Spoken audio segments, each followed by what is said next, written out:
The applause was already dying when my phone vibrated in my pocket. Once, twice. A third time.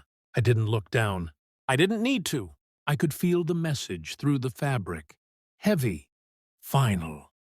Like a hand. Closing around my throat. On stage, my wife smiled the way she always did when she was winning. Chin lifted. Shoulders back. Eyes bright with borrowed confidence. The lights kissed her face like she belonged to them. Like she had earned this moment. "I owe it all to my coworkers," she said, voice warm, practiced. "And my boss for his support, especially at night." Laughter rippled through the room. My pulse didn't change. "And my husband?" She tilted her head, lips curling. "He never had what it takes." Applause exploded. People turned to look at me, some curious, some sympathetic. Most relieved it wasn't them. I stood. The room quieted in fragments, like glass settling after a break. I walked to the stage, every step measured, every breath counted. I handed her the box, wrapped, neat, heavy enough to matter. "From your biggest failure," I said. I didn't wait for her reaction. I walked out. Behind me, the applause tried to restart. It failed. I didn't hear the scream. Not yet. It started earlier that day. A call I wasn't supposed to hear. She had left her phone on the kitchen counter while she showered. Steam fogged the hallway mirror. The coffee burned on the stove. Ordinary sounds, safe sounds. Her phone lit up. No name, just a number. I wasn't snooping. I wasn't suspicious. I was reaching for a towel she'd dropped the night before. The voicemail played automatically. Low volume. Intimate. "Last night was a mistake," a man said. Calm, familiar. "We need to be careful. If your husband finds out." The message cut off. The shower kept running. I stood there, holding a towel, listening to water hit tile like a metronome counting down something I hadn't agreed to lose. I told myself it was nothing, that there was context, that there always was. She came out wrapped in steam and confidence, kissed my cheek, asked if I was coming to her speech tonight. I nodded, smiled, played my part. Inside something shifted. Not broke, shifted. Like a door quietly closing somewhere I couldn't reach anymore. At breakfast, she talked about her boss. His long hours. His mentorship. His belief in her when no one else did. She didn't look at me when she said it. I didn't confront her. Don't do emotional reactions. I do patterns. And patterns always tell the truth. I started listening. Not with my ears. With my eyes. The way she angled her phone away from me. The sudden passwords. The late nights explained with rehearsed exhaustion. She began showering twice a day. She stopped asking how my work was going. When I touched her, she stiffened. Just for a second. Like a reflex she hadn't trained out yet.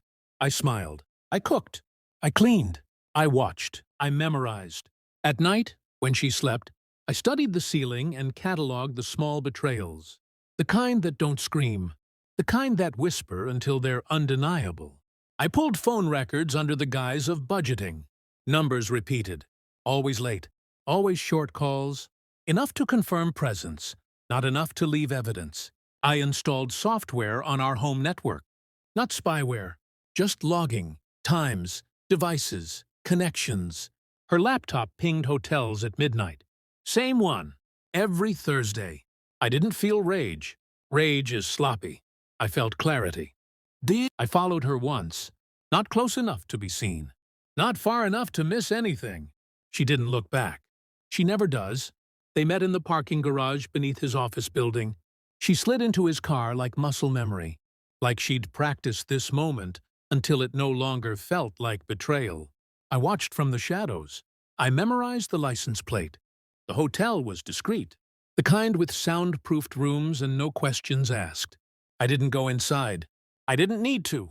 The truth doesn't hide well once it thinks it's safe. I went home and poured a drink I didn't want. I sat in the dark and waited for her to come back. Smelling like a lie, she thought. I'd never notice. When she did, she kissed me. I kissed her back. She relaxed. That was when I knew she was finished.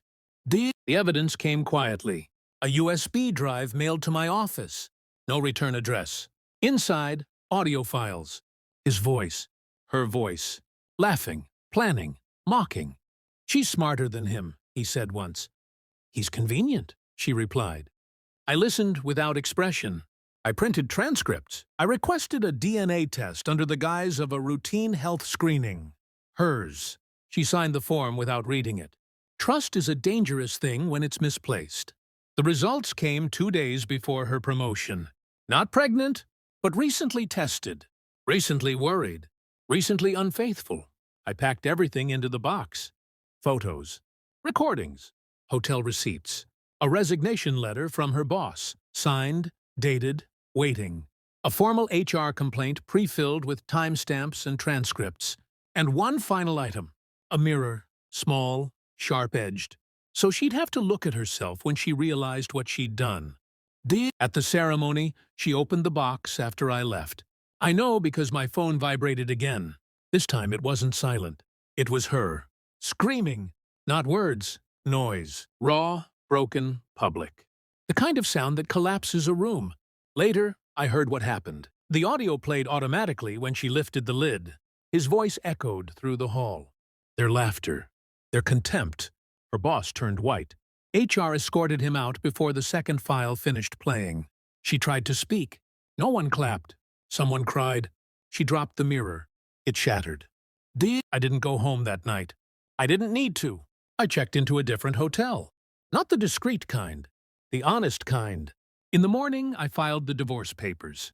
I didn't block her number. I muted it. There's a difference.